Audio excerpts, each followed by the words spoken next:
নমস্কার, আমি প্রসেনজিৎ। শুরু করছি উত্তরের সংবাদ। বিস্তারিত সংবাদে যাব, তবে তার আগে দেখে নেব আজকের বিশেষ সংবাদ।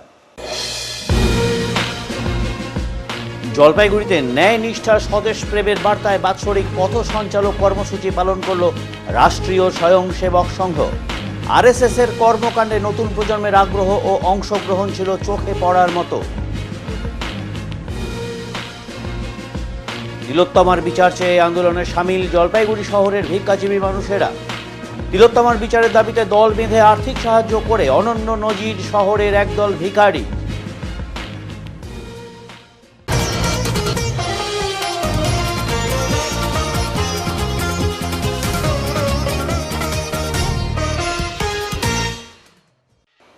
রবিবার সীমান্ত সামলে হাট সাফাইয়ের কাজে নামলেন বিএসএফ এর জওয়ানেরা। রবিবার ভারতীয় সীমান্তরক্ষী বাহিনীর জলপাইগুড়ি রানীনগর সেক্টরের 169 নম্বর ব্যাটালিয়নের আধিকারিক সহ জওয়ানেরা রানীনগর হাট সাফাইয়ের কাজে নামলেন।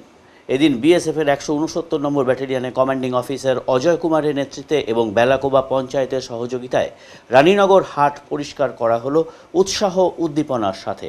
এই প্রসঙ্গে বেলাকোবা অঞ্চলের পঞ্চায়েত প্রধান পূর্ণিমা রায় বলেন, ওনারা এর আগেও এমন কর্মসূচি গ্রহণ করেছিলেন, আজ আবারও সাফাই অভিযান করা হচ্ছে। সাধারণ মানুষের উদ্দেশ্যে বলবো, নিজের নিজের এলাকা পরিষ্কার পরিচ্ছন্ন রাখুন।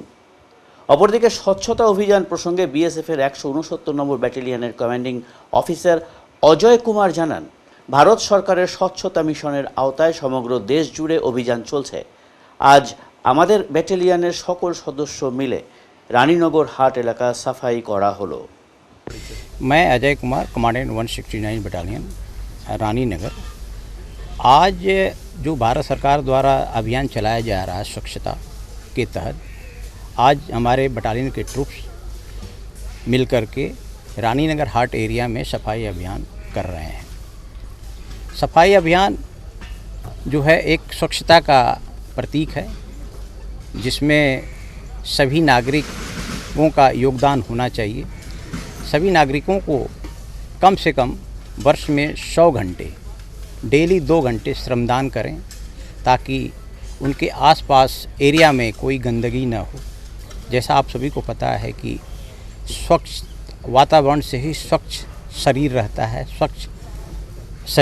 है, और उससे स्वच्छता से ही जो है वातावरण साफ होने से आदमी का एटमॉस्फेयर और हेल्थ अच्छा रहता है।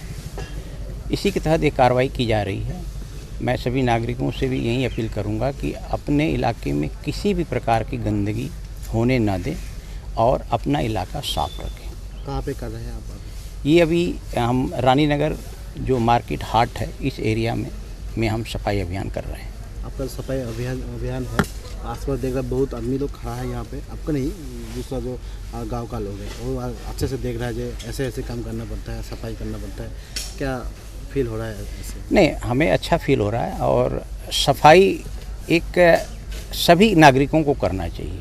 एक तो खुद भी जो है गंदगी नहीं फैलाना चाहिए, और कोई गंदगी फैला रहा है तो उसको हमारा दायित्व कर्तव्य है कि हम उस गंदगी को फैलाने वाले को रोकें, मना करें, ताकि स्वस्थ वातावरण में ही स्वस्थ लाइफ रहती है। এখানে যে পরিষ্কার পরিচ্ছন্ন হচ্ছে, কারা করছে? ওই যে বিএসএফরা। কেমন উদ্যোগ কেমন লাগে আপনাদের? খুব ভালো, গত বছরও ভালো হয়েছে, এবছরও ভালো হলো। আপনারা কীভাবে সাহায্য করছেন এদেরকে? হ্যাঁ, আমরাও সঙ্গে আছি। আচ্ছা, সাধারণ মানুষ এই যে বিএসএফের যে এইরকম একটা কাজ কীভাবে সাড়া দিচ্ছে মানুষ? খুব ভালো, ওনারাও ভালো বলছেন। আচ্ছা, কী চাচ্ছেন এখন আগামীতে আরও উন্নত হবে? আচ্ছা, এই পরিষ্কার পরিচ্ছন্ন এটা কি পাশাপাশি মানুষকে কী বার্তা দেবেন? বলবো যে সবাই যে যার নোংরা সব ভালো, মানে যত নোংরা না করে, পরিষ্কার পরিচ্ছন্ন থাকে। আপনার নাম আর পরিচয়? আমি বেলাগড় প্রধান পূর্ণিমা রায়। তিলোত্তমার বিচার চেয়ে আন্দোলনে সামিল ভিখারিরাও বাড়িয়ে দিলেন সাহায্যের হাত। ভিক্ষের টাকায় যাদের দিন গুজরান হয়, এবার তারাও তিলোত্তমার বিচারের দাবিতে একজোট হলেন। যাতে অর্থের অভাবে নাগরিকদের লড়াই আন্দোলন থেমে না যায়, তার জন্য দল বেঁধে আর্থিক সাহায্য করলেন জলপাইগুড়ি নাগরিক সংসদের সদস্যদের হাতে। এমনই এক অভূতপূর্ব ঘটনার সাক্ষী হয়ে থাকলো জলপাইগুড়ি শহর। জলপাইগুড়ি ডিবিসি রোড এলাকায় রয়েছে একটি বহু প্রাচীন শনি মন্দির। প্রতি শনিবার পুজো দিতে সকাল থেকে প্রচুর ভিড় হয় সেখানে, তাই সেখানে জলপাইগুড়ি শহরের বিভিন্ন প্রান্ত থেকে ভিখারিরা আসেন। আজও তার ব্যতিক্রম হয়নি। আজ সেখানে পুজো দিতে গিয়েছিলেন জলপাইগুড়ি নাগরিক সংসদের সদস্যা দীপা সরকার। পুজো শেষ করে তিনি ভিখারিদের সাহায্য করছিলেন। তার হাতে ছিল নাগরিক সংসদের কুপন। সেই কুপন দেখে ভিখারিরা তাকে জিজ্ঞেস করেন এটি কি। তিনি বিস্তারিত খুলে বলেন। এরপর ভিখারিরাও এগিয়ে এসে বলেন আমরা সবাই আর্থিক সাহায্য করব। এক প্রতিবন্ধী ভিখারি সহ একে একে মোট 15 জন ভিখারি কুপন সংগ্রহ করেন। বিষয়টি জানাজানি হতেই আলোড়ন তৈরি হয় জলপাইগুড়ি শহরে। দেখা যায় যে কয়েকজন যাদের আমরা ভিখারি বলি, যারা বাড়ি বাড়ি বা দোকানে দোকানে দান সংগ্রহ করে তাদের জীবিকা নির্বাহ করেন, তারা দীপাকে জিজ্ঞেস করে যে এটা কিসের সংগ্রহ চলছে। দীপা যখন বলে যে এটা আরজি করে ওই মেয়েটির উপর যে অত্যাচার হয়েছে তার বিচারের দাবিতে আন্দোলনের জন্য এটা সংগ্রহ করা হচ্ছে, তখন তারা নিজেরাই বলে যে আমাদের বাড়িতেও তো মেয়ে আছে, আমাদেরও বাড়িতে বোন আছে, এবং এই আন্দোলন হোক, দোষীরা শাস্তি পাক, যারা যত বড়ই দোষী হোক না কেন তারা শাস্তি পাক, এবং এখানে আমরাও এই তহবিলে কিছু সাহায্য করতে চাই। এবং এই বলে তারা তাদের আরও সবাইকে ডেকে আনেন এবং সব মিলে 13 জন, প্রত্যেকে 10 টাকা করে হচ্ছে কুপনের মধ্য দিয়ে তারা এই আন্দোলনে সহায়তা করেন। এবং এর থেকে আমরা বুঝতে পারছি এই যে নাগরিক আন্দোলন, এই নাগরিক আন্দোলন সমাজের কোন প্রান্তিক স্তর পর্যন্ত পৌঁছে গেছে। এটা একটা সরকারের কাছে, সিবিআইয়ের কাছে, সবার কাছে বার্তা যে এই ধরনের যে ঘটনাগুলো আগে ঘটেছিল, যেগুলো ন্যায্য বিচার আমরা আজ পর্যন্ত পাইনি, সেই ঘটনাগুলো মানুষের মনে যে বিরূপ প্রভাব ফেলেছে, তার সেই ধরনের ঘটনা ঘটতে ঘটতে আজকে এই আরজি করে এই নারকীয় ঘটনায় মানুষের পিঠ দেওয়ালে থেকে গেছে। সমস্ত মানুষ বিক্ষুব্ধ হয়ে গেছেন এবং দলমত নির্বিশেষে। আমাদের নাগরিক সংসদ হচ্ছে দলনিরপেক্ষ, এখানে কোনো দলের কোনো স্থান নেই, কোনো রাজনৈতিক কোনো ব্যাপার নেই। সাধারণ মানুষ স্বতঃস্ফূর্তভাবে হাজারে হাজারে মানুষ এর সঙ্গে যুক্ত হয়েছেন। আপনারা দেখেছেন যে সমাজের প্রান্তিক স্তর পর্যন্ত মানুষ ক্ষুব্ধ হয়েছেন, বিক্ষুব্ধ হয়েছেন, এবং তারা চান এর ন্যায্য বিচার হোক এবং এই ধরনের ঘটনা যেন এই রাজ্যে বা এই দেশে আর কোনো দিন না ঘটে। সমস্ত নারী পুরুষ ট্রান্সজেন্ডার যেন মানে সারাদিন 24 ঘন্টা দিনের রাতে সুরক্ষিত অবস্থায় থেকে এখানে সামাজিক ন্যায় প্রতিষ্ঠিত হয়। আমার নাম হচ্ছে সৌপায়ন মিত্র, আমি জলপাইগুড়ি নাগরিক সংসদের সদস্য। ওনারা বললো যে এটা আরজি করের যেহেতু ব্যাপার, বলছে যে ওই যে মাটা মারা গেছে। আমি বললাম হ্যাঁ, ওই ডাক্তার মাটা মারা গেছে, ওনারই ওই স্মৃতি উদ্দেশ্যে আমরা এরকম করে তীব্র আন্দোলন করছি নাগরিক সংসদ থেকে। তো বললো নাগরিক সংসদের যেহেতু আন্দোলন হচ্ছে, তো বলে আমরাও কিছু সাহায্য দিতে চাই, আমরা 20 টাকা মতো দিতে চাই, 20 টাকা করে সবাইকে। আমি বললাম 20 টাকা দেওয়ার দরকার নেই, আমাকে 10 টাকার কুপন আছে, 10 টাকা দিলেই তোমরা যথেষ্ট। তোমরা যদি আমাদের এই আন্দোলনটাকে যদি সাধুবাদ জানাও তাহলে আমি মানে কৃতজ্ঞই থাকবো। বলে কোনো ব্যাপার না। ওরা 10 জনের একটা ছিল, ইউনিয়ন ছিল ওদের, 10 জনের মধ্যে আমাকে 100 টাকা আমার হাতে তুলে দিল। এমনকি একটা অসহায় শিশু, পঙ্গু, বিকলাঙ্গ মেয়েটাকে নিয়ে মা থাকে, সেও এসে আমাকে, আমরা দুজন আছি, আমার 10 টাকা করে, ওরাও দুজন 10-10 করে 20 টাকা আমাকে দিয়ে সাহায্য করলো এই নাগরিক সংসদের যেন আন্দোলনটা তীব্র আকার ধারণ করে আর দোষীরা যেন শাস্তি পায়। আর এই ধরনের অনেক কিছু অপ্রকৃত ঘটনা আছে, যে ঘটনাগুলো আমরা চোখের সামনে দেখতে পারি। আমরা মেয়েরা সাধারণত রাত বিরাতে আমরা চলাচল করতে পারি না, সেই চলাচল যেন আমরা ঠিকমতো করতে পারি আর দোষীরাও যেন এরকমভাবে শাস্তি পায়। আর এই আন্দোলনটা তীব্র না হলে পরে আমাদের মতো অনেক অসহায় মেয়েরা মারা যাবে, দোষীদের হাতে মানে রেপ হবে বা এরকম নানা ধরনের ঘটনা ঘটতে পারে। আমার নাম দীপা সরকার, নাগরিক সংসদের থেকে। বিচার চাই, বিচার চাওয়ার জন্য, কারণ আমার আজকে 86 বছর বয়স চলে, আমারও মেয়ে, তাহলে আমারও নিশ্চয়ই একটা মাইন্ডে লাগবে, যার জন্য 10 টাকা কেন, দরকার হলে আরো 10 টাকা দেবো। হ্যাঁ, ভিক্ষা করে খাই, আমার জীবনই ভিক্ষা। আমার টাইটেলে ব্রজবাসী।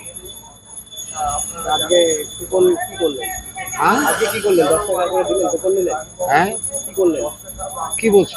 কি করলেন আজকে 10 টাকা করে দিলেন কুপন নিলেন হ্যাঁ, কি করলেন ওনাকে আবার কি বলার কি আছে? 10 টাকা দিলেন হ্যাঁ, মানে সবাই মিলে মানে এরকম সবাই মিলে 10 টাকা করে দিছি।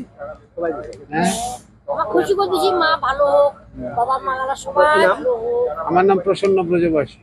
মানুষ মানুষের জন্য জলপাইগুড়ির সুচেতনা আবারও মানুষের পাশেই দাঁড়ালো। আজ সুচেতনার পক্ষ থেকে সানুপাড়া গ্রামের 2 নম্বর গলিতে দুস্থ শান্তি মণ্ডলের বাড়িতে গিয়ে চাল ডাল তেল সয়াবিন মশলা শাড়ি ও কিছু টাকা দিয়ে সাহায্যের হাত বাড়িয়ে দিল সুচেতনা। মানুষ মানুষের জন্য আবারও প্রমাণিত হলো। সুচেতনার গ্রুপে উপস্থিত ছিলেন শিক্ষিকা বনানী মুখার্জি, উপস্থিত ছিলেন স্থানীয় পঞ্চায়েত সদস্য গণেশ ঘোষ, শিপ্রা রায়, অতসী সরকার, স্বপন দাস সহ অন্যান্যরা। আমরা সুচেতনার তরফ থেকে আজকে সানুপাড়াতে এখানকার যিনি পঞ্চায়েত গণেশ ঘোষ মহাশয়ের থেকে আমরা খবর পেয়ে একজন বৃদ্ধা মহিলা, তিনি তার ছেলেকে নিয়ে এখানে থাকেন এবং তিনি খুবই আর্থিক অনটনের মধ্যে দিয়ে দিন কাটাচ্ছেন। তাকে আমরা কিছুটা সাহায্য করার চেষ্টা করলাম মাত্র। আমরা তাকে চালের বস্তা, ডাল এবং প্রাত্যহিক দিনে যে সমস্ত জিনিসপত্র লাগে সেগুলো কিছুটা এগিয়ে দেওয়ার চেষ্টা করলাম। তার সাথে পুজোর সামনে বলে একটি শাড়ি এবং কিছুটা অর্থ সাহায্য করলাম। তো আমাদের যেটুকু সাধ্যে কুলালো, আমরা সুচেতনা সবসময় সবার জন্য সাহায্যের হাত বাড়িয়ে দিই, আমাদের সেই চেষ্টাটুকু আমরা করেছি মাত্র। তবে উনি যাতে ভবিষ্যতে ভাতা পান এবং ওনার যে বাসস্থান সেটারও খুব খারাপ দশা, সেগুলো যাতে একটু সরকারের গোচরে আসে সেদিকে একটু লক্ষ্য করলে ভালো হয়। এই আশায় রাখছি যে ভবিষ্যতে উনি আরও সুন্দর একটু জীবন পাক। দিদি আজ কি হলো? দিদিমণিরা আসে আমার একটু সাহায্য করলো সব জিনিস দিয়ে না। হ্যাঁ, কি দিল? চাল, শাড়ি, ডাল, ডুল যত জান আগে সবই দিছে। আচ্ছা আচ্ছা, পয়সাও দিছে 1500। আচ্ছা, খুবই সাহায্য করছে, আমার যথেষ্ট করছে। আমাদেরকে 2 মাস চলে গেল, আটা বেশি খাইতো। আজ বিশ্ব গন্ডার দিবস পালন করা হলো গরুমারা অভয়ারণ্যে একটি বাইক র্যালির মাধ্যমে। আজ 22শে সেপ্টেম্বর বিশ্ব গন্ডার দিবস।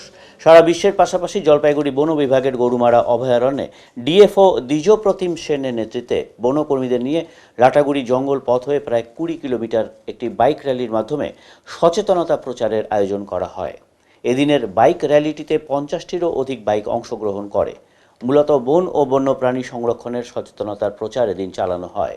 বাইকে একাধিক সচেতনতামূলক প্ল্যাকার্ড ঝুলিয়ে এদিন গন্ডার দিবস উদযাপনে সামিল হন গরুমারা অভয়ারণ্যের বনকর্মীরা। পাশাপাশি জিপসি চালকেরাও এদিন সচেতনতার প্রচারে উপস্থিত ছিলেন। চালসা থেকে মূর্তি পর্যটন কেন্দ্র হয়ে ফের গরুমারায় এসে এদিনের বাইক র্যালিটি শেষ হয়। ওটার মধ্যে অ্যাওয়ারনেস বিল্ড করার জন্য একটা বাইক র্যালি বের করা হচ্ছে, যেখানের মধ্যে ভেরিয়াস সেকশনস অফ সোসাইটি, যেমন কি joint forest management committees, gypsy association, civil society organization, most importantly department, এগুলোর সাথে সেটা থাকবে। রাইনো বেড়েছে, লাস্ট সেন্সাস অ্যাবাউট 55 মতো ছিল, now we have about 60 rhinos. এবারে হাতে নাতে প্রতারককে ধরা হলো মাল ব্লকের চেল কলোনিতে। পুজো আসতেই ছিনতাই, চুরি, প্রতারণার মতো ঘটনা ঘটেই চলেছে মালবাজার মহকুমা জুড়ে। একটি সংস্থার পক্ষ থেকে কুটির শিল্পের মাধ্যমে কাজ দেওয়ার নাম করে 3 দফায় বহু মহিলার কাছ থেকে টাকা নেওয়ার অভিযোগ উঠেছিল এক ব্যক্তির কাছ থেকে। প্রতি মহিলাদের কাছে প্রায় 2500 টাকা করে হাতিয়ে নেওয়ার অভিযোগে শনিবার রাতে মাল ব্লকের চেল কলোনিতে এক প্রতারককে আটকে রাখলো গ্রামের মহিলারা। অভিযোগ, এই প্রতারক মহিলাদের বেশ কয়েকটি গ্রুপের কাছ থেকে টাকা হাতিয়ে নিয়েছে। কয়েক মাস পেরিয়ে গেলেও মহিলারা সেই টাকা ফেরত পাননি। এদিকে ওই প্রতারক চেল কলোনিতে এলে মহিলারা তাকে টাকা ফিরিয়ে দেওয়ার জন্য চাপ দিতে থাকেন। এলাকায় উত্তেজনা ছড়িয়ে পড়ে। এরপর খবর পেয়ে ঘটনাস্থলে আসে মালবাজার থানার পুলিশ। পুলিশ এসে ওই প্রতারককে আটক করে মাল থানায় নিয়ে যায়। পুলিশ ওই প্রতারককে জিজ্ঞাসাবাদ শুরু করেছে। কী কারণে মহিলাদের থেকে টাকা নেওয়া হচ্ছিল, এর পেছনে কারা রয়েছে, সব তদন্ত করে দেখছে মালবাজার থানার পুলিশ। গ্রামের মহিলা রিয়া দাস, রীতা সরকারদের অভিযোগ, এই ব্যক্তি আমাদের ঘরে ঘরে কুটির শিল্পে কাজ দেবে বলে গত 8 মাস থেকে টাকা নিচ্ছে। এক একজন মহিলা ইতিমধ্যেই 2000-এরও বেশি টাকা দিয়েছে। যখনই এই ব্যক্তিকে জিজ্ঞাসা করা হয় আমাদের কাজ বা টাকার কথা, তখনই উনি আজকে টাকা দেওয়া হবে, কালকে টাকা দেওয়া হবে বলে প্রতারণা করছেন। তাই আজ এই ব্যক্তিকে আমরা আটকে রেখেছি, অবিলম্বে আমাদের টাকা ফেরত দিতে হবে। অভিযুক্ত মাল ব্লকের বড়দিঘির বাসিন্দা অজয় কুমার দেবনাথ বলেন, আমাদের একটি বেসরকারি সংস্থা আছে, আমাদের উদ্দেশ্য ভারতবর্ষ থেকে বেকারত্ব মোচন করা। আমরা বিভিন্ন এলাকায় কুটির শিল্পের মাধ্যমে গ্রামের মহিলাদের কাজ দিই। এতে মহিলারা রোজগারের পথ দেখবেন। মহিলাদের কোনো টাকা চিটিং করা হয়নি, সব তাদের আইডিতে রয়েছে। এই ব্যক্তির কথা মানতে নারাজ ওই এলাকার মানুষজন। ওনাকে একটা হলো আজকে আমাদের মিটিংয়ে ডাকছে, তার আগে 8 মাস হলো আমাদের হলো একটা সংস্থা থেকে কাজ নিয়ে আসছে। উনি 875 টাকা করে আমাদের জমা দিতে হবে, তারপরে 350 টাকা করে 3 মাস দিতে হবে, তারপরে আমাদের 3000 টাকা ঢুকবে। তার সংস্থা থেকে আবার আমাদের বাড়ি বাড়ি কুটির শিল্পের কাজ দিবে, বল বানানো কি বানানো এগুলো বলছে। তারপরে আমাদের কাছে আসলো 3 মাসের জায়গায় 4 মাস পরে আইসা বলতেছে আপনাদের আইডিতে টাকা ঢুকছে, মোবাইলে দেখাচ্ছে কারণ 3000 কার 10,000 5,000 যা ঢুকছে সেটাকে আমরা তুলতে পারবো না। এরপর আরো 2-3টা মিটিং করলো, আজকে দিচ্ছে কালকে দিচ্ছে, তারপরে কি বলো সংস্থা এখন টাকা নিচ্ছে না, তাহলে আপনারা আসুন আপনাদের সাথে বসি। আজকে আমাদের ওখানে ডাকে নিয়ে গেছে আইসিডিসি সেন্টারের ওখানে গেছি, গিয়ার পরে মিটিং করার পরে বলতেছে আপনাদের বাল বানানোর জায়গা দিন, আপনাদের এইটা হবে ওটা, তাহলে চলেন আমরা ওখানে দিব বলে, তাহলে আপনাদের আইডি গুলো আবার জমা দেন, তার জন্য নিয়ে আসছি। কত টাকা করে নিয়েছে মাসে? হ্যাঁ মাসে কত টাকা করে নিয়েছে? একবার নিচ্ছে 875, তারপরে নিচ্ছে 350, 25 টাকা কম, 2000 টাকা দিচ্ছি আমরা। কতজন থেকে নিয়েছে? এটা আমার আছে 16 জন, আরেকটা গ্রুপের আছে 16 জন, আরেকটা গ্রুপের আছে 10 জন, ওইদিকে তো মনে হয় 100 লোক আছে। এই সংস্থার নাম কি? এই সংস্থার নামটা জানি কি, সাপোর্ট ইন্ডিয়া ডেভেলপমেন্ট। এখন আপনারা কি চাচ্ছেন? আমরা চাচ্ছি টাকা রিটার্ন করুন। হ্যাঁ টাকা রিটার্ন করুন। ঘটনাস্থলে পুলিশ আসছে? হ্যাঁ পুলিশ কি আশ্বাস দিল? উনি ডেকে নিয়ে আসছে, উনি ছেলেকে ডাকছে টাকা নিয়ে আসো, তারপরে পুলিশ আসছে। আচ্ছা পুলিশ কি আশ্বাস দিল? পুলিশ এখন বলতেছে থানায় যেতে। কি চাচ্ছেন আপনি? আমরা থানায় গিয়ে ফয়সালা করবো না, টাকা লাগবে তারপরে। আচ্ছা আপনার নাম? আমার নাম মীরা দাস। কোন জায়গা এটা? চেল কলোনি। ওনার বাড়ি কি জানেন? ওনার বড়দিঘি প্রাইমারি স্কুলের পাশে। দেখুন, আমরা সাপোর্ট ইন্ডিয়া ডেভেলপমেন্ট নামক একটা সংস্থা, যেটা সারা ভারতবর্ষের বুকে কাজটা চলছে, এবং সেই সংস্থার মূল উদ্দেশ্য হচ্ছে ভারতবর্ষের বুক থেকে বেকারত্ব মোচন করা। আমরা সেই সংস্থার হয়ে কাজ করছিলাম, এটা হচ্ছে আমার সংস্থার মিশন।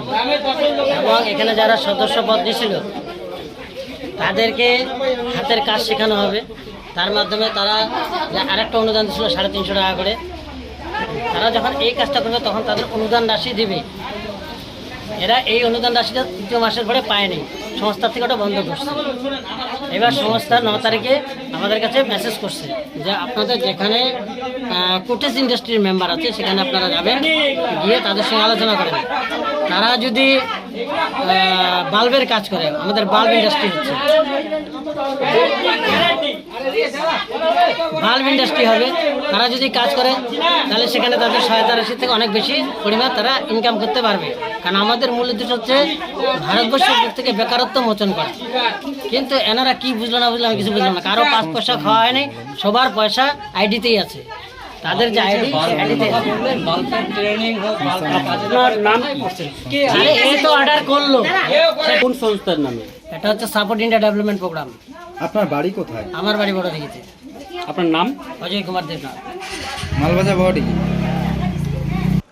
এখানকার দেবী দুর্গা যেন স্থানীয় গৃহবধূ। জলপাইগুড়ির ময়নাগুড়ির আমগুড়িতে দেবী দুর্গা পূজিত হচ্ছেন একেবারে ঘরের মেয়ের রূপে। গা ভরা অলংকার, চমকপ্রদ সাজসজ্জায় নয়, এখানকার দেবী প্রতিমা যেন ঘরের মেয়ে।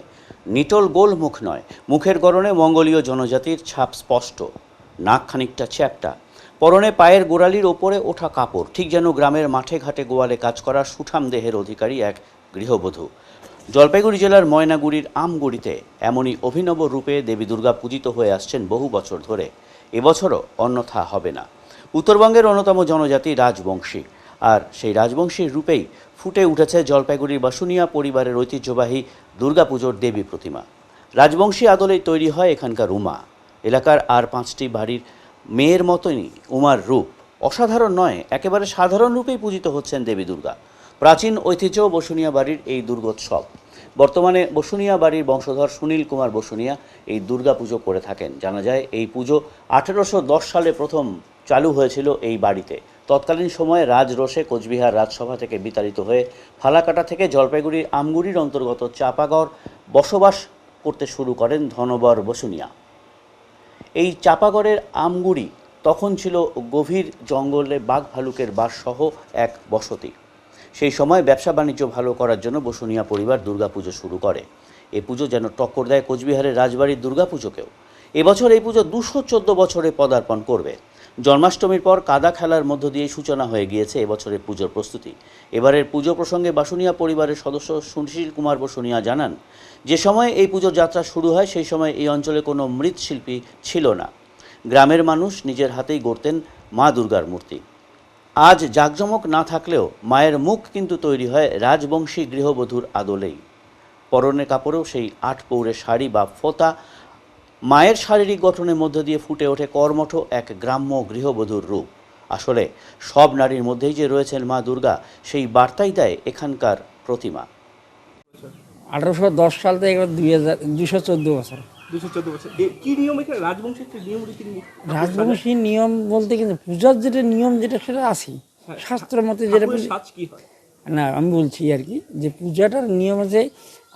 এত অঞ্চলের লোককে যখন কিন্তু পূজা করতো না, সেটা শিল্প মূর্তি পূজা করতো না আর কি, সেটা মূর্তিবিহীন ছাড়াই পূজা করতো, পাথর দিয়ে পূজা শুরু করতো। তো এই এত অঞ্চলের লোক সে তখন শিব ভক্ত, যেটা শৈব ভক্ত বলে পরিচিত, শিবের পূজা নাই করে। কিন্তু রাজা যখন শুরু করছে তখন রাজার হাত ধরেই সেই ধর্মর বসুনিয়া, যেমন কুচবিহার রাজা, তারপরে জলপাইগুড়ি রাজা, তারপরে এই বসুনিয়া বাড়ির যে ধর্মর বসুনিয়া, তার হাত ধরেই পূজাটা শুরু করে। তখন থেকেই পূজাটা শুরু হয়। তো এবার পূজার একটা বিশেষত্ব এখানে আছে, যেমন মায়ের আদলটা একটা ফ্যাক্টর। উত্তরবঙ্গের লোক যে চেহারাটা মঙ্গলীয় জাতির একটা ছাপ, যেমন ধান চাল এগুলো ভুগানোর জন্য মায়েদের শরীরের গঠনগুলা, পেশিগুলো শক্ত এবং খর্বকা হয়ে থাকে। তার যে চেহারার গড়নটা, এই গড়নটাকে তুলে ধরার জন্য আমরা চেষ্টা করি, তখন থেকে করতাম, এখনও করে আসি। সেটা মঙ্গলীয় জাতির যে রূপ আর কি, সেটাই। শাড়ি বর্তমান যেটা শাড়ি এখানকার যেটাকে একটা রং হলুদ রং আর লাল পেড়ে শাড়ি, সেটাকে পাটানি বলে। এটার অনলি ফর রাজবংশী আসামে যখন মেঘলা করে, আমাদের উত্তরবঙ্গের পাটানি বলে, পাটানি ব্যবহার করে। আর নিয়ম মাকে ভোগ দেওয়া হয় কিভাবে? একে যা আছে সবাইকে, তার মানে কিছু একটা পরিবর্তন আছে। যেমন নবমীর দিন নবমী দিন আছে মাত্রা বলে রাজবংশীরা, সেটা মায়ের কি আরাধনা করে, সেটা কৃষিকাজের জন্য। আর দশমীর দিন হচ্ছে মায়ের পূজা করার পরে দশমীর যে পূজাটা মানে করে, সেই পূজার সমাপন হওয়ার পরে, দশমীর পরে সেটা সমাপন হয়। সমাপন হওয়ার পরে সেটা হাল কৃষিকাজ করার জন্য, রবি চাষের জন্য সেই প্রথম 2.5 পাক জমিটাকে কর্ষণ করে, মানে চাষ করে, তখন থেকে এই কৃষিকাজ শুরু হয়। আপনার নাম আর পরিচয়টা একবার? আমার নাম সুনীল কুমার বসুনিয়া। আমি এই বসুনিয়া বংশের ষষ্ঠ সম্পাদক আর কি, মানে 6 পুরুষ হচ্ছে। হ্যাঁ ঠাকুর দেখতেছেন? হ্যাঁ। কাজ চলছে নাকি? হ্যাঁ চলছে। কোন বাড়ির পুজো এটা? বসুনিয়া বাড়ির। বসুনিয়া বাড়ি। এখানকার ঠাকুরের কি আলাদা রয়েছে? এখানকার যেমন গ্রামের যা পোশাক থাকে সেরকম ঠাকুরকে পরানো হয়। আজকে আসলে ঠাকুর কাজ দেখতে? হ্যাঁ। কেমন লাগছে? পুজো তো আসছে। পুজোর আমেজ শুরু হয়ে গেছে, মোটামুটি ভালোই লাগছে। এই এলাকায় কি ইচ্ছে বড় পুজো হয় অন্য জায়গায়? হয়, কিন্তু এখানকারটাও ভালোই বড় হয়। মানে একটা ঐতিহ্যবাহী। হ্যাঁ, ঐতিহ্যবাহী। কি নাম বললে তোমরা? সীমা বিশ্বাস। এবারে নিচ্ছি ছোট্ট একটি বিরতি, ফিরে আসছি বিরতির পর। সব সময় সব দিকের সব খবর পেতে সাবস্ক্রাইব করুন, বেল আইকনটি প্রেস করে আপডেট থাকুন।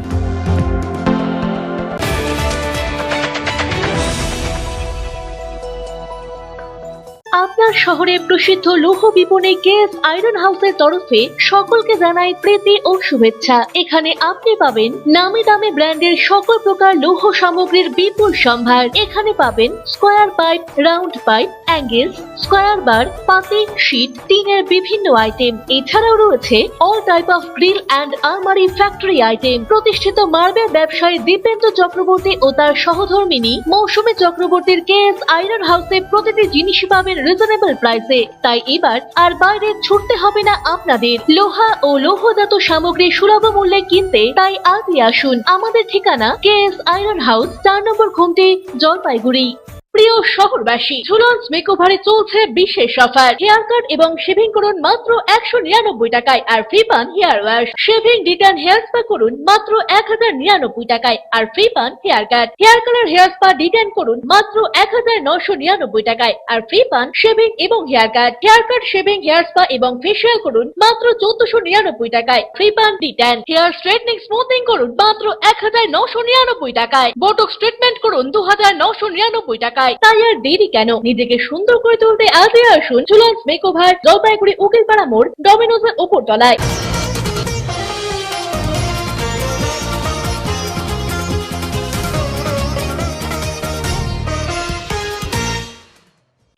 একদিনের এক বিশেষ শিবিরের আয়োজন করলো আরএসএস, আর এই শিবিরে নতুন প্রজন্মের উপস্থিতি চোখে পড়ার মতো।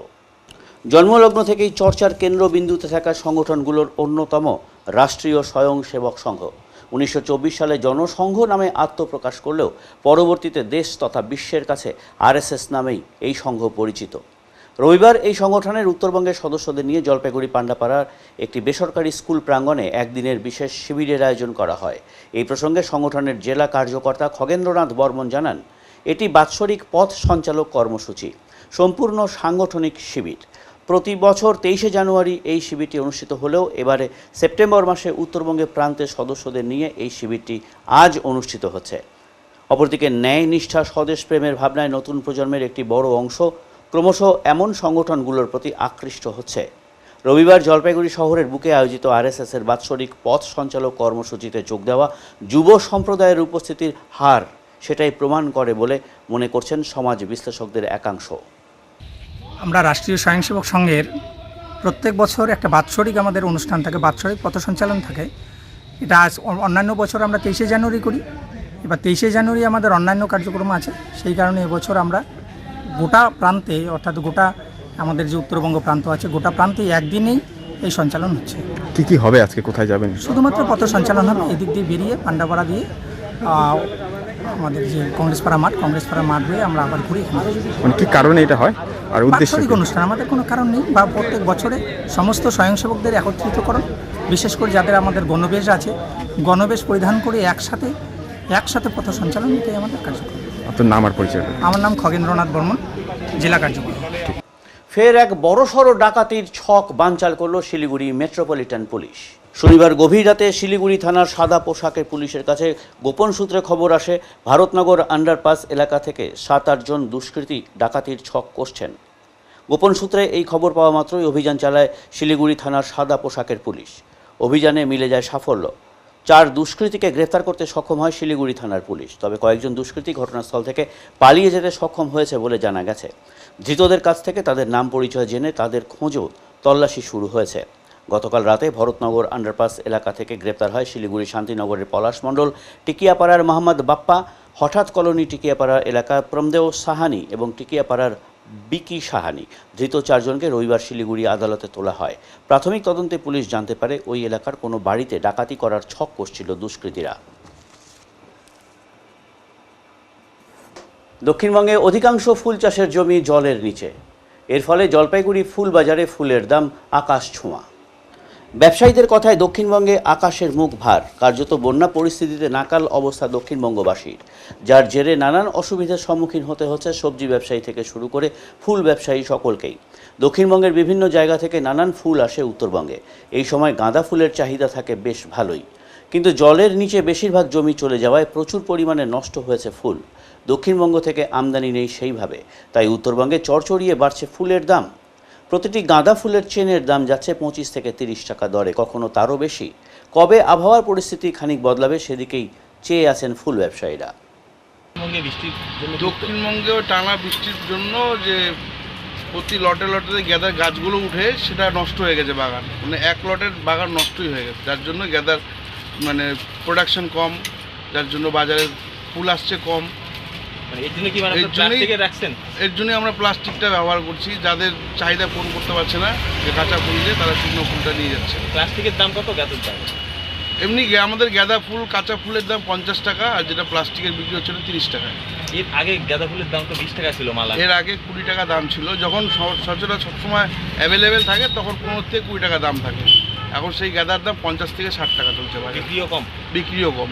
মানে এটা মূলত কি কারণে হলো? এটা ওই দক্ষিণবঙ্গে বৃষ্টির কারণে বাগান নষ্ট হয়ে গেছে, যার জন্য হয়েছে, যার জন্য দামটা বেশি। মানে ফলন কমে গেছে, গাছ মরে গেছে, বাগান নষ্ট হয়ে গেছে, যার জন্যই দামটা বেশি। আমার নাম কৌশিক রায়। আমার তো মনে হয় যদি সাপ্লাই ঠিক থাকে, আর ফুল তো 12 মাসই হয় তাই ফুলটা, সুতরাং এখানে তো দাম বাড়ার খুব একটা কারণ আমি দেখি না। সেরকম ধরনের কাজ হচ্ছে আমাদের না। দক্ষিণবঙ্গে যেহেতু ফুল মারা যাচ্ছে, বন্যা হয়েছে, অনেক প্রচণ্ড বন্যা তো কালকে না পরশু জল ছাড়লো, তাতে বন্যা হচ্ছে, এতে কি ফুল নষ্ট হয়ে গেল? এটা কি বিশ্বাস করতে হবে? কি কারণ মনে হয় যে দাম বাড়ছে কেন? তাহলে দাম বাড়ার হচ্ছে ফাটকাবাজি, কারণ কোনো কন্ট্রোল নাই। আজকে বাজারে জিনিসপত্রের দাম বাড়ছে হু করে, কোনো কন্ট্রোল নেই, সেখানে ফুলের দামও বাড়ছে, কন্ট্রোল নেই। পরিষ্কার কথা। আপনারা কি কম নিচ্ছেন পরিমাণটা? একটা কমের ব্যাপার নেই, কম নিচ্ছি মানে কি, কম বাধ্য হয়ে নিতে হচ্ছে, বাধ্য হয়ে কম নিতে হচ্ছে, কারণ আমাদের যে সীমিত টাকা তার মধ্যে তো নিচ্ছি, সেখানে তারাও তাদের সীমিত ইয়ের মধ্যে দিচ্ছে, সেখানে অটোমেটিক্যালি কম হয়ে যাচ্ছে। বিনামূল্যে একটি চিকিৎসা শিবির অনুষ্ঠিত হলো মাল ব্লকের এলেনবাড়ি চা বাগানে। মাল ব্লকের প্রত্যন্ত এলাকা টটগাঁও এলেনবাড়ি চা বাগানের মানুষ এখানে বসবাস করেন, যেখান থেকে ব্লক হাসপাতালের দূরত্ব প্রায় 19 কিলোমিটার, মাল সুপার স্পেশালিটি হাসপাতালের দূরত্ব 35 কিলোমিটার। চলতি বছর বন্যায় প্রচণ্ড রকম ক্ষতিগ্রস্ত হয়েছে এই টটগাঁও বস্তি। এখনও বহু মানুষ ত্রাণ শিবিরে রয়েছেন। এহেন এলেনবাড়ি চা বাগানে বিশিষ্ট ডাক্তারদের নিয়ে বিনামূল্যে একটি চিকিৎসা শিবির করা হলো global human rights piece foundation নামের এক স্বেচ্ছাসেবী সংস্থার পক্ষ থেকে। এদিন শিবিরে উপস্থিত ছিলেন মাল সুপার স্পেশালিটি হাসপাতালের স্ত্রীরোগ বিশেষজ্ঞ ডক্টর কৃষ্ণা বর্মন, শিলিগুড়ির চিকিৎসক নীলম রায়, বাগড়াকোট এলাকার বিশিষ্ট সমাজসেবী রাজেশ ছেত্রী সহ অন্যান্যরা। এদিন এই শিবিরে বিনামূল্যে স্বাস্থ্য পরীক্ষার পাশাপাশি ওষুধপত্র দেওয়া হয়। আয়োজক সংস্থার সভাপতি দীপিকা রক্ষিত জানান, এদিন 178 জন রোগীর চিকিৎসা করা হয়। রক্তচাপ, শর্করার মাত্রা পরীক্ষা সহ অন্যান্য রোগের চিকিৎসাও করা হয়েছে। বেশ কিছু গর্ভবতী মায়েরা এসেছিলেন, তাদেরও পরামর্শ দেওয়া হয়েছে। সংস্থার সম্পাদিকা বিন্দু শর্মা বলেন, আমরা প্রত্যন্ত এলাকায় বেছে বেছে চিকিৎসা শিবির করে থাকি। শুধু তাই নয়, পুজো ও উৎসবের সময় দরিদ্র মানুষদের মধ্যে বস্ত্র বিতরণও করা হয়। এদিন এই শিবিরের প্রধান ব্যবস্থাপক ছিলেন বাগড়াকোট এলাকার সমাজসেবী রাজেশ ছেত্রী। জিএচআর পিস ফাউন্ডেশনের আমি ন্যাশনাল প্রেসিডেন্ট। আমরা জিএচআর পিস ফাউন্ডেশনের তরফ থেকে আজকে মেডিকেল ক্যাম্প করতে এসেছি এলেনবাড়ি চা বাগানে। এখানে স্বাস্থ্য কেন্দ্রের সামনেই করছি। আমাদের সঙ্গে রয়েছে হলো জীবন সুরক্ষা ওষুধের দোকান থেকে ওনারা আমাদের মেডিসিনও কিছু প্রোভাইড করেছেন, আর অ্যাসপেরিয়া আমাদেরকে ভীষণভাবে সাহায্য করছেন এই ক্যাম্পগুলোতে, আমাদের এই রিমোট এরিয়াতে আমাদেরকে পৌঁছানোর জন্য না। আর এখানে আমাদের ডক্টরস রয়েছেন, লেডি ডক্টর যিনি গাইনোকোলজিস্ট স্পেশালিস্ট মাল হসপিটাল সুপার হসপিটালে, শিলিগুড়ি থেকে একজন ডক্টর MBBS এসছেন। এই লেডি ডক্টররা আমাদেরকে এতগুলো পেশেন্টকে সার্ভ করছেন, দেখাচ্ছেন। এখানে আমাদের ফ্রিতে হিমোগ্লোবিন চেক আপ হলো, সুগার, প্রেশার এগুলো হলো, এবং যারা গর্ভবতী মা তাদের জন্য আমরা স্পেশালি মেডিসিনগুলো নিয়ে এসেছিলাম, যাতে রিমোট এরিয়াতে অ্যানিমিয়া বেশি থাকে, মায়েদের পুষ্টি কম থাকার জন্য বাচ্চাদের পুষ্টি কম পায়, সেই সব নিয়ে আমরা আজকে এসেছিলাম। প্রচুর মা এসেছেন এখানে, গর্ভবতী মায়েরা এসেছেন, তাদেরকে আমরা সার্ভিস দিতে পেরে, তাদেরকে একটু পরিষেবা দিতে পেরে আমরা নিজেদেরকে ধন্য মনে করছি। এবং এই গ্রামের যারা আয়োজক রয়েছেন, আমাদেরকে রাজেশ ছেত্রী এখানকার প্রেসিডেন্ট, পঞ্চায়েত প্রেসিডেন্ট রাজেশ ছেত্রীকে অশেষ ধন্যবাদ জানাবো আমাদেরকে এই জায়গাটা দেওয়ার জন্য, এই পরিষেবাটা যাতে আমরা দিতে পারি। উনি আমাদের সর্বতোভাবে সাহায্য করেছেন, তার জন্য আমরা অশেষ ধন্যবাদ তাকে। প্রয়াত মুখ্যমন্ত্রী বুদ্ধদেব ভট্টাচার্য এবং CPIM এর সাধারণ সম্পাদক সীতারাম ইয়েচুরির স্মরণে স্মরণ সভা অনুষ্ঠিত হল জলপাইগুড়ির সরোজেন্দ্রদেব রায়কথ কলা কেন্দ্রে। CPIM এর জলপাইগুড়ি জেলা কমিটির পক্ষ থেকে ভারতের কমিউনিস্ট পার্টি মার্ক্সবাদী সাধারণ সম্পাদক প্রয়াত সীতারাম ইয়েচুরি ও CPIM এর পলিট ব্যুরোর প্রাক্তন সদস্য তথা প্রাক্তন মুখ্যমন্ত্রী বুদ্ধদেব ভট্টাচার্যের স্মরণ সভা অনুষ্ঠিত হল জলপাইগুড়ি সরোজেন্দ্রদেব রায়কথ সাংস্কৃতিক কলা কেন্দ্রে। রবিবার অনুষ্ঠিত হওয়া এই স্মরণ সভায় উপস্থিত ছিলেন CPIM এর পলিট ব্যুরোর সদস্য তথা প্রাক্তন মন্ত্রী সূর্যকান্ত মিশ্র। অনুষ্ঠানে তিনি প্রয়াত দুই নেতার স্মৃতিচারণ করেন। অনুষ্ঠান শেষে সাংবাদিকদের মুখোমুখি হয়ে সূর্যকান্তবাবু রাজ্যের একাধিক বিষয় নিয়ে মুখ্যমন্ত্রী মমতা বন্দ্যোপাধ্যায় তথা রাজ্য সরকারের সমালোচনা করেন। স্মরণ সভায় শুধু তাদের স্মরণ করাই নয়, তাদের রেখে যাওয়া কাজগুলো আমাদেরকে শেষ করতে হবে, সেই সব বিষয়েও স্মরণ করা হয় বলে জানান তিনি বলেন, তিলোত্তমার সাথে ঘটে যাওয়া ঘটনা ও তার পরবর্তী যেসব ঘটনা রাজ্যে ঘটে চলেছে তা ভাবা যায় না। সত্যি এসব অকল্পনীয়, এর অবসান চাই। এই সরকার বদলাতে হবে। মানুষের কথাতেই এটা স্পষ্ট যে মানুষ বদল চান, পরিবর্তন চান। দক্ষিণবঙ্গের বন্যা প্রসঙ্গে বলতে গিয়ে তিনি জানান, এটা আমাদের দুর্ভাগ্য যে মুখ্যমন্ত্রী এখনও বলছেন এটা ম্যান মেড বন্যা। ফিরহাদ হাকিম অনুব্রত মণ্ডলকে বাঘ মনে করলেও আমি তাকে বেড়াল মনে করি বলেও কটাক্ষ করেন সূর্যকান্ত মিশ্র। আমরা কেবলমাত্র স্মরণ করি, তারা যে কাজ আমাদের জন্য রেখে গিয়েছেন তাকে স্মরণ করিয়ে দিই, স্মরণ করি এবং করি। সম্প্রতি এবার কি এসব আমি কেন, অন্য রাজ্যে যারা স্বাস্থ্যমন্ত্রী ছিলেন, যে দলেরই হোক, দিল্লিতে যারা ছিলেন তাদেরও আমি চিনি, জানতাম অনেককে। এরকম যা হচ্ছে এরকমটা অকল্পনীয়, এই যা এখন যা করছে এ ভাবা যায় না। একটা তলানিতে এসে দেখেছে, এর অবসান চাই, এটা হচ্ছে বর্তমান স্বাস্থ্য তলানিতে এসে দাঁড়িয়েছে, এর অবসান দরকার। কীভাবে মানে সরকার বদলাতে হবে, মানুষকে লড়তে হবে, মানুষকে নিয়ে, তো কাউকে ঠেলে ফেলে দিলে হবে না। মানুষের সমর্থন চাই, মানুষ বুঝছেন এবং স্বতঃস্ফূর্তভাবে আসছেন। মানুষ বদল চান, পরিবর্তন চান, মানুষের কথা এটা স্পষ্ট। দক্ষিণবঙ্গে পেঁয়াজের দাম আর সবজির দাম আগের থেকেই বেড়ে আছে, আরও আগুন হচ্ছে, আগুনে আগুন জ্বলছে। কিন্তু বন্যা পরিস্থিতি যা, এটা দুর্ভাগ্য আমাদের যে মুখ্যমন্ত্রী এখনও বলছেন ম্যানমেড বন্যা। আমি কাগজে আর দেখছি, ওর কথা শুনবার তো নেই। উনি যখন বিরোধী দলে ছিলেন বলতেন ম্যানমেড, তো এখন ওমেন ম্যাড বলতে পারি না, কিন্তু মানে বলছি যে ম্যানমেড মানে কি? সরকারের দায়িত্ব আছে, যেই কারণেই বন্যা হয়ে থাক না কেন, এটা ঠিকই যে পরিবেশের ইয়ে হচ্ছে এবং সেখানে মানুষের দায়িত্ব আছে, সরকারের দায়িত্ব আছে। সবচেয়ে বড় দায়িত্ব সরকারের, কারণ সরকারে নির্বাচিত হয়েছিল যেভাবেই হোক না কেন। এখন সেটা ওর দায়িত্বটা এড়ালে চলবে না, এটা হচ্ছে ওকে মনে করি দিতে হবে। ইত্যাদি নিয়েও উনি যেখানে যাচ্ছেন খবরের সামনে পড়ছেন, এখন বোধহয় যাওয়া ছেড়ে দেবেন। যাই হোক, এসব দিয়ে খালি তো হয় না, ওর কাজটা ওখানে কিছু রাজ্য কেন্দ্র থেকে করতে হবে। ওই যে নবান্নতে উঠে গেছেন যেখানে, সেখান থেকে দুই সরকারের সংঘাতে সাধারণ মানুষকে ভুগতে হচ্ছে। কেন্দ্র একবার বলছে আমরা সব জানিয়েছি, মুখ্যমন্ত্রী বলছে কিছু বন্যার ব্যাপারে ওরা সবসময় পাঠায়, আমাদের সময় পাঠাতো, এখানে এত জল বাড়লো, এইখানে এত রিলিজ হবে, তো সেগুলো তো জেনে তারপরে করতে হয়। আর আমরা বড়জোর বলতে পারি যে এখানে দেখবেন যে এটা কি একটু কমানো যায় এই কিছু সময়ের জন্য, এইগুলো আমরা করতাম। এগুলো উনি করেন কিনা আমি জানি না, উনি জানেন কিনা কোথায় জল বাড়লে কোথায় কার জল কোথায় যাবে সেই কাণ্ডজ্ঞান আছে কিনা তাও আমি জানি না। এগুলো আমরা মুখস্থ জানতাম যে কোন ড্যাম থেকে কত রিলিজ হলে এখানে কত ডিসচার্জ হবে, কী অবস্থা, এবং বিশেষ করে পলি পড়ার পরে সে অবস্থা আরও সংকট বাড়ছে। এসবগুলো তো ভেবেচিন্তে প্রস্তুত হতে হয় সরকারকে। দুর্গাপূজার 85,000 টাকা বাড়িয়ে দেওয়া হয়েছে। না, আমরা তো অনুদান দেওয়ার কথা বলিনি, এ তো অনুদান আমরা কখনো করিনি। তা উনি কি সব কিছুতে অনুদান দেবেন নাকি? ওর যেটা পছন্দ সেটাই দেবেন, আর কোনোটায় একটা নানা ধর্মের ব্যাপার রয়েছে এখানে। একটা আমাদের সংবিধানে যে লেখা আছে তথাকথিত ধর্মনিরপেক্ষতার কথা, তার মানে উনি কি বোঝেন আমি জানি না। উনি অন্তত পক্ষে যে আচরণ করছেন সেটা ওই ধর্মনিরপেক্ষতা বলতে তা বোঝেন। অনেক প্রকল্প চালু করেছিল ভাতা বিভিন্ন, এখন সেগুলো অনেক ক্ষেত্রে ভাতা বলে না, কোন ক্ষেত্রটা নেই বলুন তো অভিযোগ ছাড়া? কোনটা নিয়ে আপনি কি ভাবছেন যে এখন যে মানুষের বিক্ষোভ এটা খালি একটা ঘটনার ব্যাপার? মানুষের বহুমুখী বিক্ষোভ একটা ঘটনাকে কেন্দ্র করে যখন সহ্যের সীমা অতিক্রম করছে তখন সেটা বেড়ে পড়ছে, এটাই হচ্ছে ব্যাপার। অনেকগুলো ঘটনা আছে, তবে এইটা হচ্ছে শুভ লক্ষণ। যারা থ্রেট করছিল তারা এখন নিজেরা থ্রেট ফিল করছে। দাদা লাস্ট প্রশ্ন অনুগ্রহ ও আসুন না, ওকে নিয়ে কী বলবো, ওকে বলার মতো কিছু নেই, এরকম কিছু লোক না।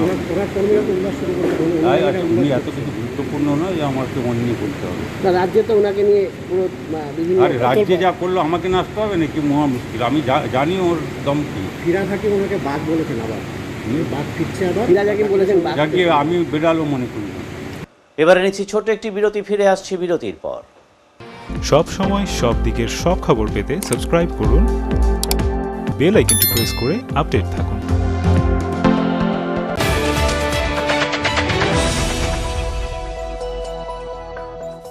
আনন্দ সংবাদ, আনন্দ সংবাদ। টিভিএস কোম্পানির যে কোনো বাইক কিনুন সবচেয়ে কম দামে, সাথে থাকছে ন্যূনতম ডাউন পেমেন্ট এবং অত্যন্ত কম সুদে লোনের সুব্যবস্থা এবং কম খরচে অত্যাধুনিক ওয়ার্কশপে গাড়ি সার্ভিসিং এর সুবিধা। টিভিএস এর যে কোনো বাইক কিনুন সাথে পান নিশ্চিত উপহার। তাই আর দেরি কেন, আজই চলে আসুন আমাদের ঠিকানায়, মা Santoshi TVS, NSC Bose road, Drishtidan I হসপিটালের বিপরীতে, জলপাইগুড়ি। যোগাযোগের নম্বর 8250686963 অথবা 8918419751। ধন্যবাদ। জলপাইগুড়িবাসীর জন্য সুখবর নিয়ে এলো messrs active health chemist and druggist. এখানে সুলভ মূল্যে সকল রকমের জীবনদায়ী ওষুধ, vaccine, insulin, baby food, surgical সামগ্রী পাওয়া যায়। এছাড়া শিশুদের নেবুলাইজেশন, প্রেশার মাপা, ইনজেকশন দেওয়া, রক্ত পরীক্ষার নমুনা সংগ্রহের ব্যবস্থা রয়েছে। 1 সেপ্টেম্বর থেকে পথ চলা শুরু করেছি আমরা। আমাদের ঠিকানা 3 number Ghumti, Pandapara road, opposite Canada bank, Jalpaiguri. Phone number 8167770967। আপনি কি জলপাইগুড়ি শহরের মধ্যে দোকান, অফিস কিংবা ল্যাব ভাড়া নিতে চাইছেন? তাহলে আপনাদের চলে আসতে হবে জলপাইগুড়ি কদমতলা দীপ্তি হলে ঠিক বিপরীতে। এখানে 120 স্কোয়ার ফিটের ফ্রন্ট ফেসের একটি তৈরি মেডিকেল শপ রয়েছে। এছাড়াও 1500 স্কোয়ার ফিট করে গ্রাউন্ড ফ্লোর এবং ফার্স্ট ফ্লোর রয়েছে, যা ব্যাংক অফিসের মতো যাবতীয় ক্ষেত্রে ভাড়া দেওয়া হবে। এছাড়াও ল্যাব তৈরির জন্য 150 স্কোয়ার ফিটের একটি রুম রয়েছে। আগ্রহী ব্যক্তিরা এই ধরনের যে কোনো রেন্ট নিতে বিস্তারিত জানার জন্য যোগাযোগ করুন নারায়ণচন্দ্র সরকার, কন্ট্যাক্ট নাম্বার 9832647237।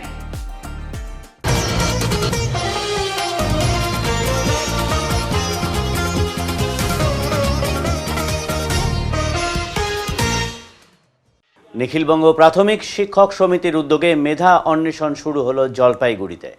নিখিলবঙ্গ প্রাথমিক শিক্ষক সমিতির উদ্যোগে এবার নিয়ে দ্বিতীয়বার মেধা অন্বেষণ পরীক্ষা শুরু হলো জলপাইগুড়িতে।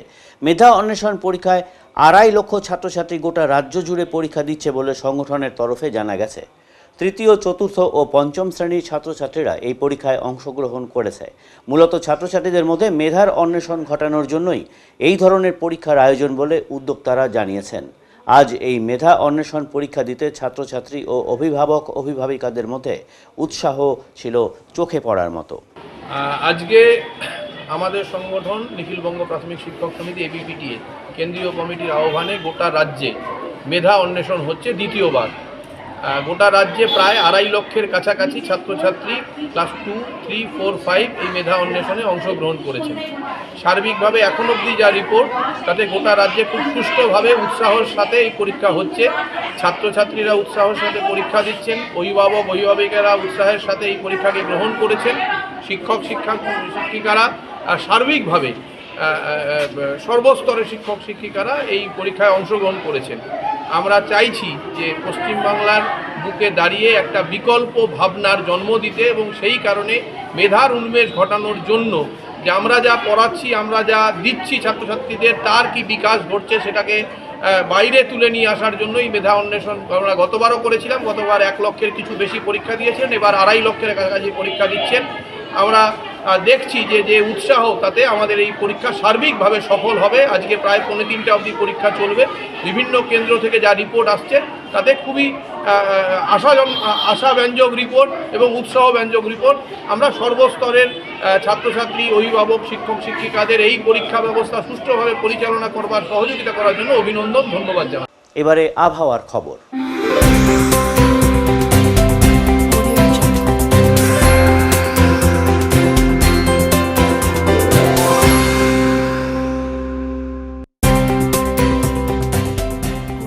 কেন্দ্রীয় আবহাওয়া দপ্তরের জলপাইগুড়ি কেন্দ্র থেকে পাওয়া তথ্য অনুযায়ী রবিবার দিনের সর্বোচ্চ তাপমাত্রা ছিল 37.4 ডিগ্রি সেলসিয়াস ও সর্বনিম্ন তাপমাত্রা ছিল 27.0 ডিগ্রি সেলসিয়াস। গত 24 ঘন্টায় কোনো বৃষ্টিপাত হয়নি। শেষ করবার আগে আজকের বিশেষ সংবাদ আরও একবার। জলপাইগুড়িতে ন্যায় নিষ্ঠার স্বদেশ প্রেমের বার্তায় বাৎসরিক পথ সঞ্চালক কর্মসূচি পালন করল রাষ্ট্রীয় স্বয়ংসেবক সংঘ। আরএসএস এর কর্মকাণ্ডে নতুন প্রজন্মের আগ্রহ ও অংশগ্রহণ ছিল চোখে পড়ার মতো। তিলোত্তমার বিচার চেয়ে আন্দোলনে সামিল জলপাইগুড়ি শহরের ভিক্ষাজীবী মানুষেরা। তিলোত্তমার বিচারের দাবিতে দল বেঁধে আর্থিক সাহায্য করে অনন্য নজির শহরের একদল ভিখারি। উত্তরের মন পরিবেশিত উত্তরের সংবাদ এখনকার মতন এই পর্যন্তই। নমস্কার।